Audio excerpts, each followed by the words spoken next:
personal. Let's stay for a while and play such a beautiful moment. Oh, giving you the best of me. Ooh, so what amazing. Oh, having you close to me. Amazing. Outrageous. Give your best to me. Oh my God, child, that's my song. Listen, when I tell y'all that is my song, that song just highlights everything for me right now. Okay, like it's just everything. I don't know what it is, y'all. It's just something about that song. It's just everything. Like from the beat to the damn words to his vocals, like everything about it. Like, do y'all feel what I'm saying? That song puts me deep in my feelings. Like, that's one of my musical segments that I'm gonna be doing starting next weekend. It's gonna be called Songs That Are Problematic and Songs That Get Me in My Feels. And I'll be bringing back my reaction videos, but that's another story. But baby, that song, it just, as soon as I hear it, I'd be like, ooh, I feel a chill down my spine every time I hear it. Do you hear me? Like, it just put me all the way in my feelings. Like, I love that song. People be arguing with me up and down about this, about what I'm about to say. But that is probably Anthony's best song. Like, I was listening to it right before I started this live, and I did not want to start this live because I wanted the song to finish playing. Like, that's how deep I am into that song. I love that song. Do you hear me? Baby. Baby, you can't tell me shit. Okay, when that song come on, I think I'm Anthony because he's not singing with all that grit in his song, so I feel like I can take it. You know what I'm saying? Oh my God. It's simple. I love it. Having you near me, having you here. Our conversations outrageous. You smile, then I smile, then I say, mm, mm, mm. Woo! That's probably gonna be the first song I do for songs that put me in my feels. That's probably gonna be the first song I do. Because that song really does put me in my feels. I can't tell you no lies. What moderators I got up in here? I see T Haynes. I see Norris and I see D-Boy in here. So that means I got two moderators. Y'all know I get started at the 2-minute mark. So go ahead and make sure the chat is clean. Make sure that everybody's engaging. And just make sure that y'all are leaving the flame emojis in the chat, because y'all know that gets me started with every live that I do. Y'all know y'all gotta like this chat up as we're getting ready to get into the things of the things, honey. Y'all already know that. So it's 50 of y'all up in here. So like I keep on telling y'all, this is the year of engagement, honey. If it's 50 of y'all up in the chat, then it need to be 50 of y'all like literally engaging. Like it's 50 of y'all watching, but we need all 50 of y'all in the chat. Okay. Okay, we got like 8 more seconds. 7, 6, 5, 4, 3, 2, 1. All right, let's go ahead and get into the show. Let's talk about Love and Marriage Huntsville, season 11, episode 13. I'm gonna pull out my notes. My phone on 18%, but I'm sure it can last for the rest for this whole review. But here we go. I got all my notes right here on my phone. So let's go ahead and get into it. So Maurice versus Martell. It continues on this episode. And the only reason why it's continuing and the only reason why Maurice versus Martell is even a thing is because of Kimmy. I don't even know why Kimmy boring ass decided to start that whole fight. And my thing is this: she already didn't want Martell on the trip anyway. Let's be for real. She already asked for him to not be on the trip. It was Maurice that wanted him to come on the trip anyway. So she said, if he acts up, then you're gonna have to deal with it. I'm not gonna stop him from doing anything. I'm not gonna stop him from arguing with nobody. This is your person. I told you he didn't need to be on this trip, so therefore you're gonna deal with it. So basically, in my opinion, Kimmy, you started this whole argument between Maurice and Martell just so they can pop off, just so Martell can pop off, and just so you can sit up there and point the finger at Maurice and say, well, I told you not to bring him. Martell, as much of a bitch ass nigga that he is, he really wasn't bothering none of you motherfuckers. He really wasn't doing nothing to none of you motherfuckers, to be quite honest.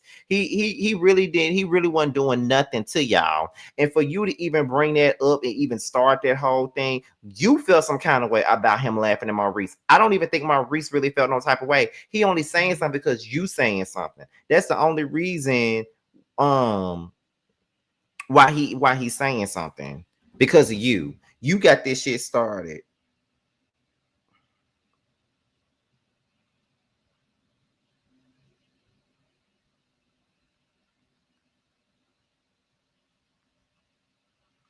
Like, seriously.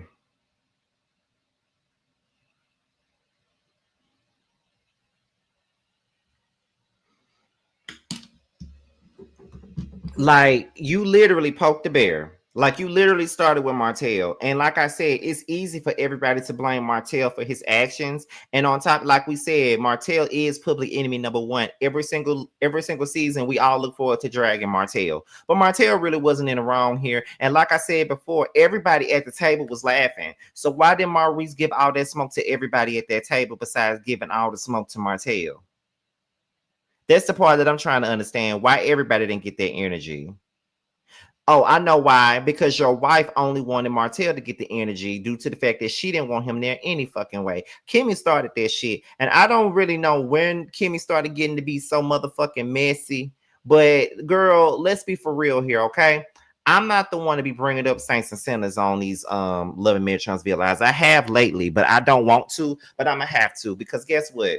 When Mel was going through the stuff that she was going through with Martell treating her like shit, Martell dumping her, Martell cheating on her, Martell doing all types of stupid ass, foolish ass shit to her, you looked that lady dead in her face and said that that man was a good guy.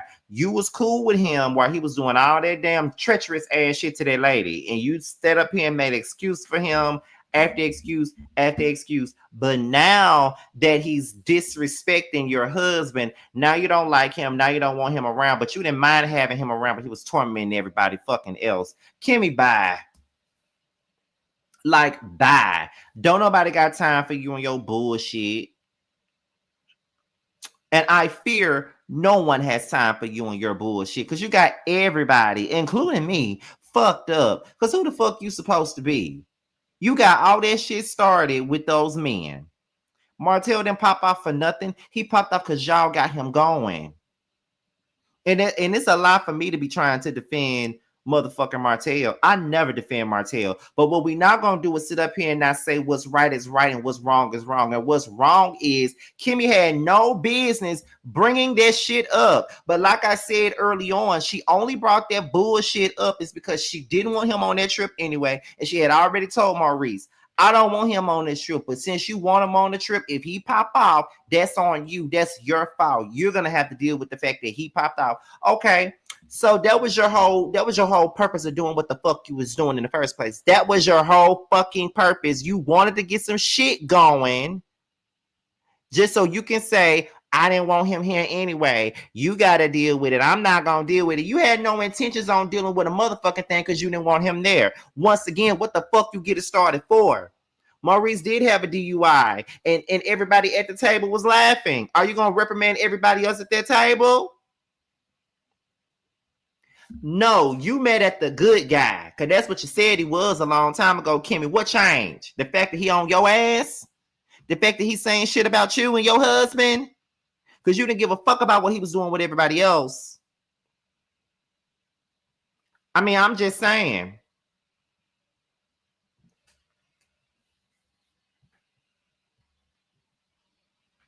I don't know what you looking for here, but I hope you ain't looking for no sympathy because you're showing the fuck ain't getting it over here. Because what the fuck we giving you sympathy for? Is my point. Girl, get the fuck out of here. Like, you got a whole lot of motherfucking nerve to be doing the shit that you fucking doing. Because you started that shit. Ain't no ifs, ands, or buts about that. You started that bullshit. Anyway, where we at? What's the next one? So, we get into Marceau. Marceau says that Kimmy picked the fight with Martell. She definitely picked the fight with Martell. Definitely picked the fight with Martell. She definitely did that. She started all this shit. There ain't nobody gonna call her alpha star and shit. So now we're gonna allow Kimmy to get away with everything now. Ain't nobody gonna say nothing to Kimmy about getting that bullshit started with Martell. Like I said, she got that bullshit started simply because she didn't want him on that trip anyway, which is her right. If she didn't want him on a trip, she just didn't want him on a fucking trip. But she knew what the fuck that she was doing when she did the shit. You ain't fooling nobody, and you're damn sure not fooling me. I see right through you. So Chris and Martell discuss what happened at the dinner, and Martell says, is Nell mad at me? And Chris was like, I don't really think she mad, but she really didn't appreciate you talking to her like that. Chris, you shouldn't have appreciated him talking to her like that either. What you should have did was check him. I don't give a fuck how mad Martell is. You should have checked him. And just like Nell said, you should have been her motherfucking husband and stood up for her in that moment. You should be yelling at my nigga in front of me. For what?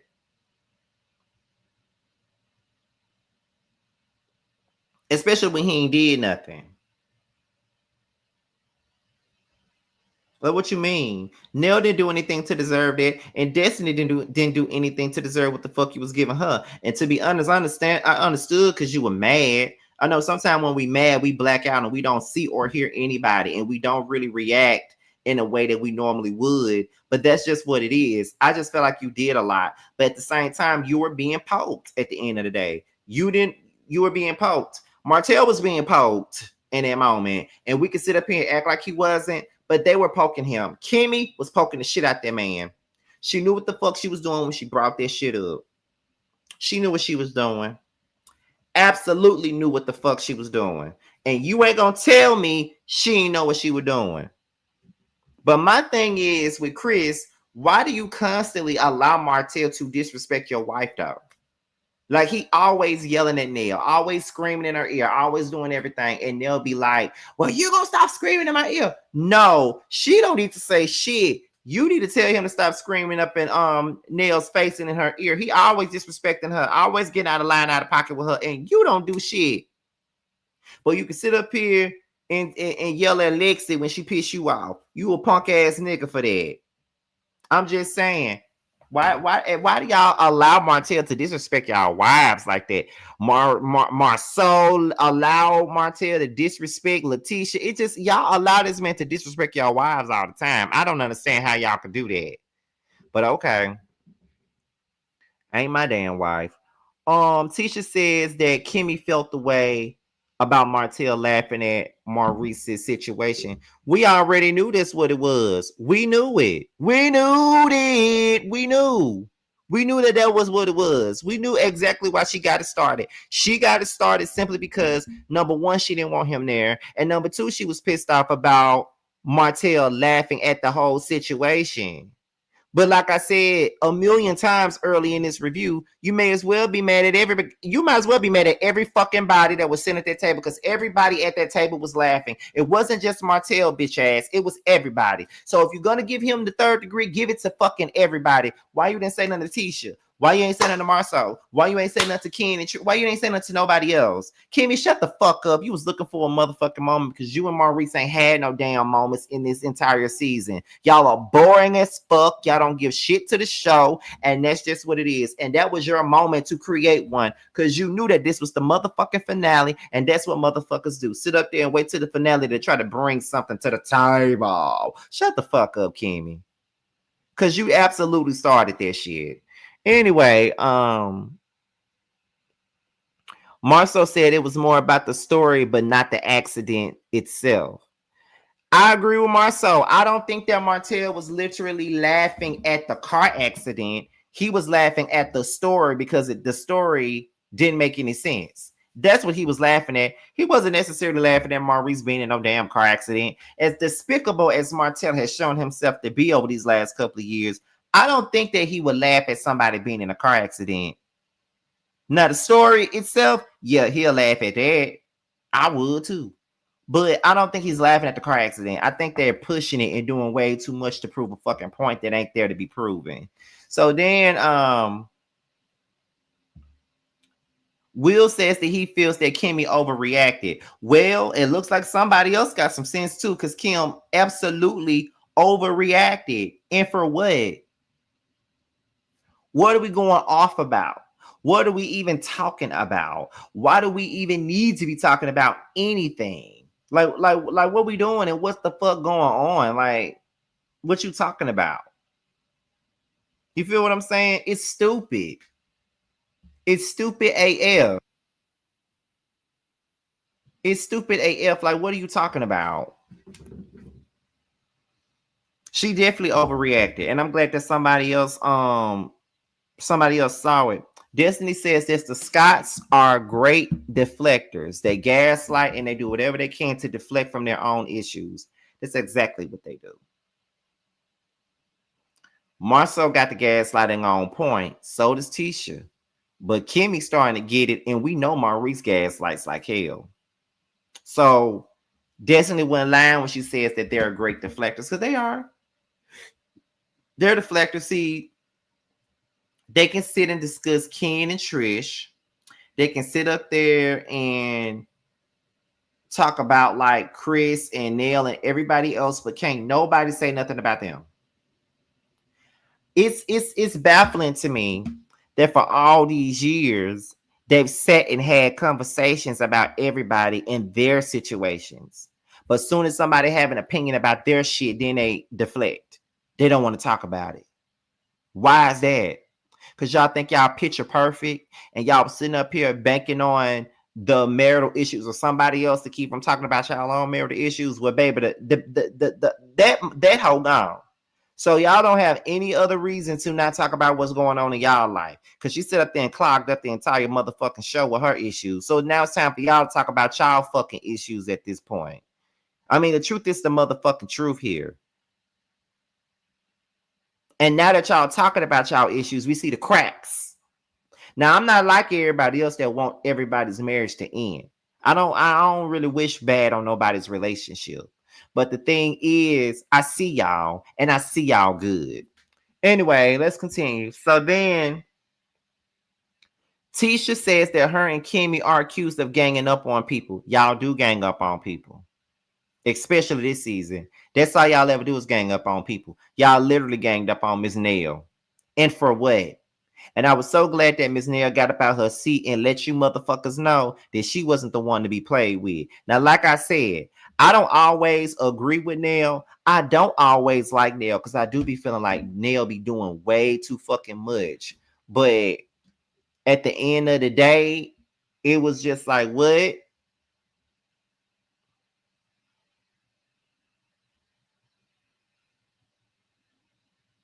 Like what we doing? Then and they ganging up on Destiny. Like Tisha and Kimmy always ganging up on somebody, especially now that they're besties. Because there was a time where Kimmy set her ass on this show and said that if they weren't family, they wouldn't be friends. And I don't see nothing wrong with that because at the end of the day, there's a lot of my family members that wouldn't be my friends if they was my damn family members. So I totally get it. But we're not gonna sit up here and act like they don't be ganging up on folks because they do. They literally be ganging up on people, but want to act like they don't. That's the stupidest shit I've ever seen in my life. Baby, we see you. Your best bet is to just own that shit and keep it pushing. Own up to being a bully. Own up to being in situations where you feel like you got to call somebody out, or in situations where you got to sit up here and gang up on the next bitch. Just admit it. Because we see what the fuck y'all doing.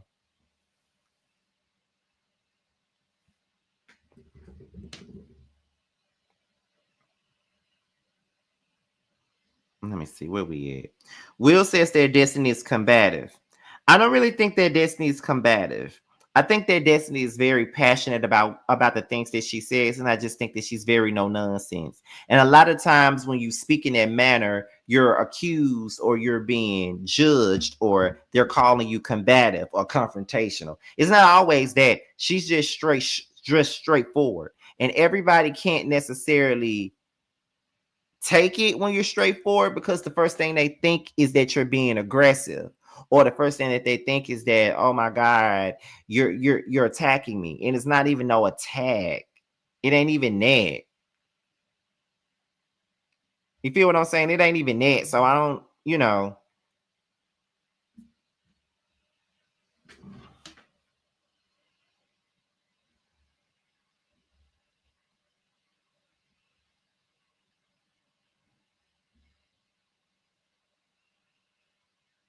hold on.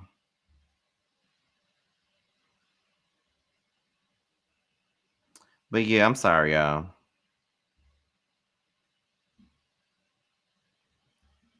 What we at? But yeah, I don't think she's combative. She's very direct. Tisha says that Destiny wanted to fight with her on a boat. I don't think that Destiny wanted to fight with you on a boat. She was just sick of your victim playing, and she was sick of your bullshit. That's all it was, girl. She was just sick of your bullshit.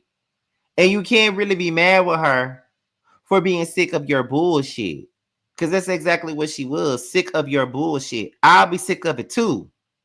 Because you act like a kid. It's like it is really no helping or no saving. Because all you ever do is do bullshit like a damn child, and you don't want to own up to your actions. And that is the reason why you're having the problems that you're having in your marriage, is because you deflect when the heat is in the kitchen. You never want to own up to nothing that's going on. You always want to run away from stuff or pretend like the shit ain't even happened, and that is a big issue.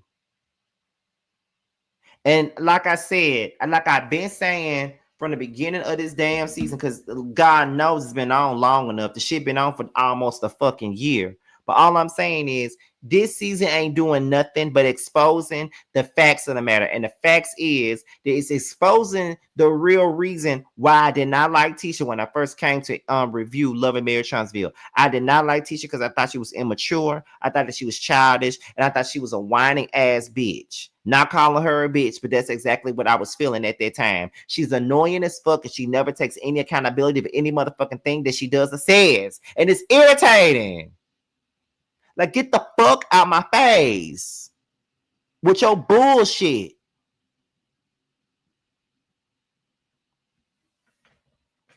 Like, don't nobody got to take that from you. Don't nobody got to take nothing from nobody.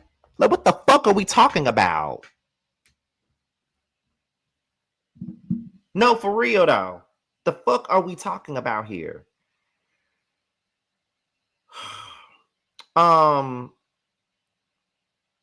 Marceau says that Tisha doesn't need to burn all the bridges. She don't, but she will. Destiny says that she was annoyed, and Tisha says that Destiny has not acknowledged her hurt. What are you hurt by? Anyway, Maurice and Marceau, they discuss Maurice getting out of character.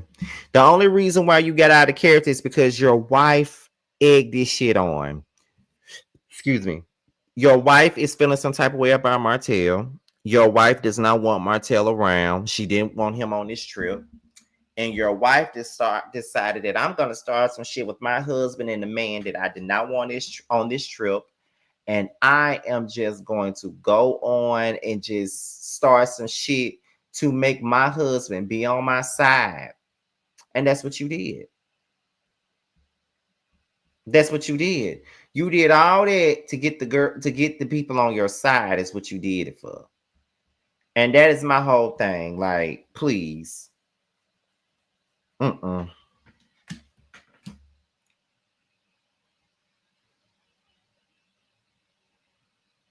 That's it. She started that shit for no reason. Kimmy is annoying. Marceau says that he's frustrated with Tisha wanting an identity of just being his wife. And he says, why is that a problem for her to just be my wife? Maybe she wants more for herself than just to have your name. I'm still wearing your name. Things are not the same. Okay? She's still wearing your name, but things are not the same. She tired of just wearing your name. She wants to be more than just Marcel Scott's wife. She wants to have her own identity. And I don't see nothing wrong with that. And I don't understand why people can't understand that people want their own identity. They don't want to be in your shadow. No, I don't like living under your spotlight. That's what Tisha is saying. That's what Tisha's saying. She don't want to live up under your spotlight. She wants her own identity. I see nothing wrong with that. Let her have that shit. Let her have it. You won't let her have nothing else. Won't let her have a life of no damn freedom. The fuck out of here. He just wants her to give him what he earned. Whatever that is. So then we get into Ken and Will. I don't know why Will is here. I just really don't know why Will is here, but he's here. But they're sitting outside, and Ken says that Trisha is now hearing everything that he was already saying, which is a lot of times when married people go through divorce, they don't really realize shit until the divorce is final, where they feel like they failed at a marriage. And I think that that's a natural feeling. I don't see nothing wrong with that feeling. Like, most people don't marry to divorce.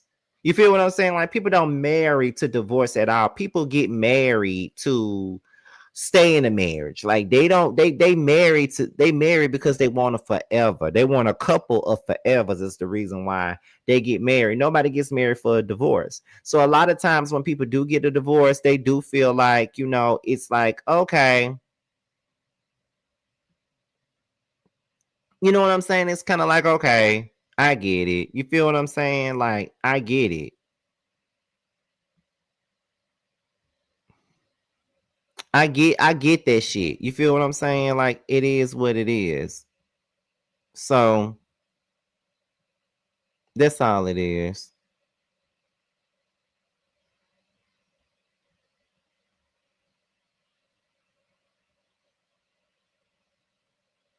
Hold on.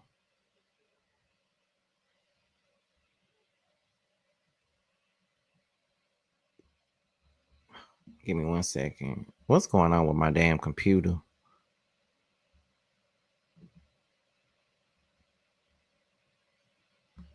Okay, hold on.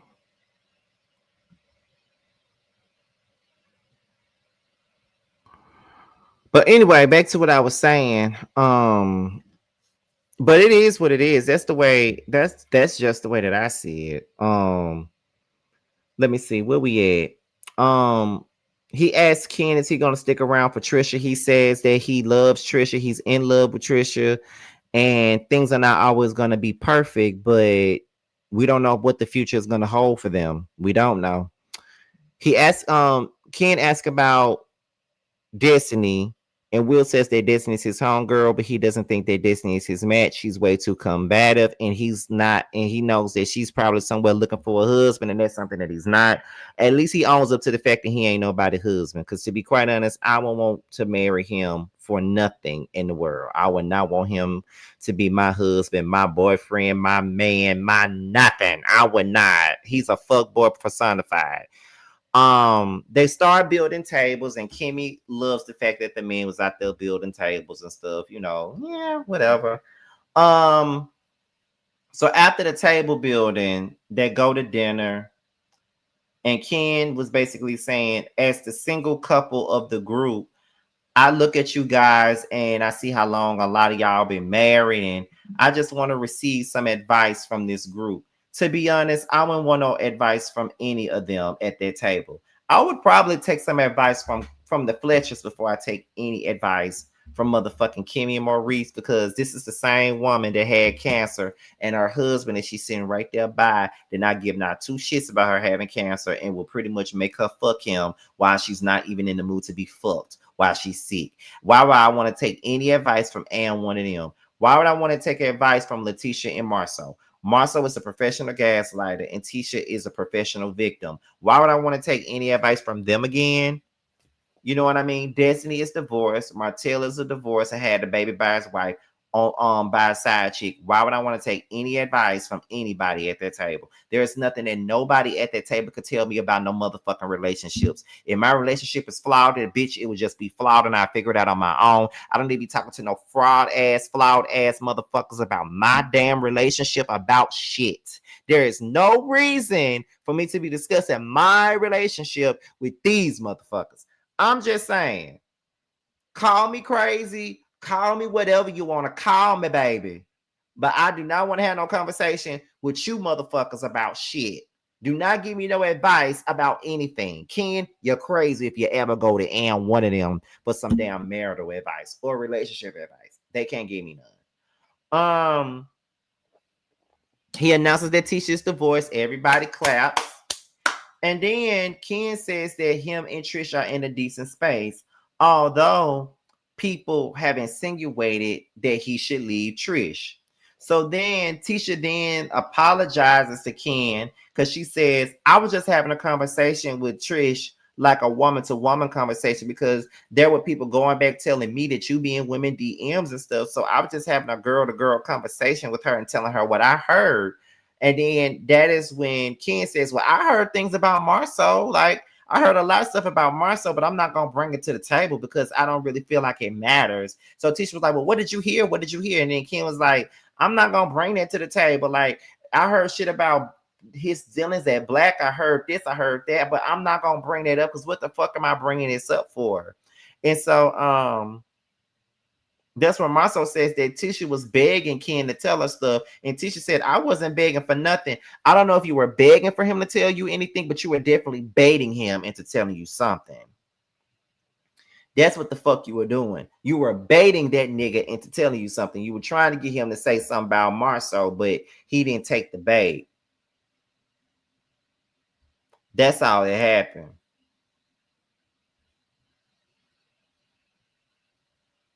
That's all that happened. You couldn't take the bait. And that's the problem. That's the problem. Let me see. Where we at? Martell asks, what is the deal breaker? Kimmy was basically saying that cheating was originally her deal breaker, but now she feels like the marriage can withstand cheating. For a lot of people, cheating isn't a deal breaker. I don't think that I would be here for nobody cheating on me. I've been cheated on before. I just didn't know I was being cheated on until the end of the relationship. But I'm never going to be here for anybody doing no cheating. Like, for real. I don't think I ever would. Now, I'm not going to sit up here and act like I probably can't forgive cheating because everybody makes mistakes. So, you know, it just depends, though. You know, you never know. But, yeah, she said it can withstand infidelity and anything. What is Tisha's deal breaker? Basically, it's cheating because she said, well, you already know what my deal breaker is because I said it years ago, basically. So then Will says, is everybody happy? Because it really don't seem like everybody is happy at this table. I'm like, God damn, Will put it all on the floor, ain't it? He questioning everybody's happiness. He want to know if y'all are really happy. Because the way y'all be acting on these shows, y'all be giving, oh, I'm so happy when y'all really not. From basically, that's what Will trying to say. I'm just telling y'all what he trying to say. You know, Will ain't a man of many words, to be honest, but that's basically what he's saying. He basically saying, y'all hoes, we sitting up here acting like y'all so happy when you're really not happy like that. That's just it. Because they're not happy. A lot of them are not. A lot of them aren't, but that's not my place. So after that, Tisha said everybody isn't going to be happy. So after the dinner, Marceau pulled Tisha to the side, and Marceau comes talking to Tisha about buying her out of the company. She's confused as to why he wants to buy her out of the company.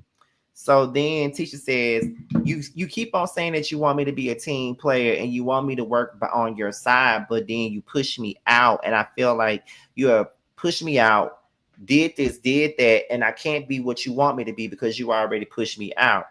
Marceau says that he feels alone in the business. Sometimes he feels alone in the marriage. And then he also says that he was hurting. So in the mishap, Tisha then decides to say that she's alone too. But see, that's the problem. You didn't listen to nothing that man said to you. He said that you don't listen. He said he's basically explaining to you why he feels alone in this marriage and in the business. And you're still not taking into account what the fuck he's saying. And this is the most vulnerable we've ever seen Marceau. And I really feel like this shit is for real. I don't think that this shit was just for no cameras. I really and truly feel like he was indeed hurt by Tisha, because Tisha does not see her the error in her ways, and she never sees when she's wrong, and she's always the victim in every fucking situation, and everybody else the big bad wolf. No, if anything, you're the big bad wolf, because you always doing some bullshit, and all the bullshit that has happened during this season, you started it. You have been the motherfucking reason for your friendship with Destiny falling apart to the marital issues that you got with Marceau. And for many, many motherfucking years, we have always pointed the finger at Marceau and said that he don't love you and he don't really give a fuck about you like that. But I don't think that that's the case in this moment. I really feel like this man is hurt, and Tisha is not realizing that, and she's not owning up to the fact that she may have hurt her husband. She want to counter sue it with, well, I felt hurt by this and I felt hurt about that. But see, you're not listening to him, nor are you taking into account what the fuck he just said.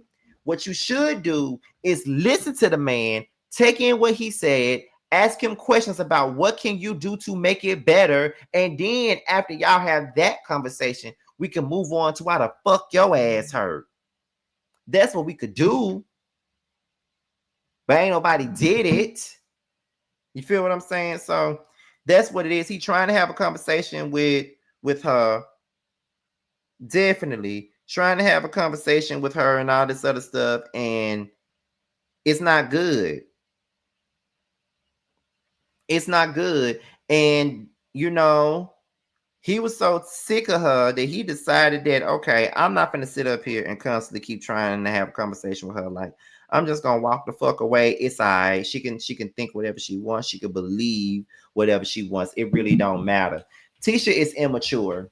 She's immature and she's a big ass victim. And I'm quite frankly sick of her and her victim playing, because she doesn't own up or hold herself accountable for nothing. She literally don't. And I'm like, she's very self-centered, and all she ever does is think about her fucking self. So I can only imagine what type of parent she is. I really feel like she's one of those narcissistic ass parents. I'm not saying that she is. I just said it feels like she is, and I really don't want that for her. But that's how it feels. But y'all, I don't know. We're gonna be here for the reunion. Well, I'm gonna be late for the reunion because y'all know the Starlight Awards is Saturday. And then, you know, I'm being honored. And then there's the honor read dinner Friday night, child.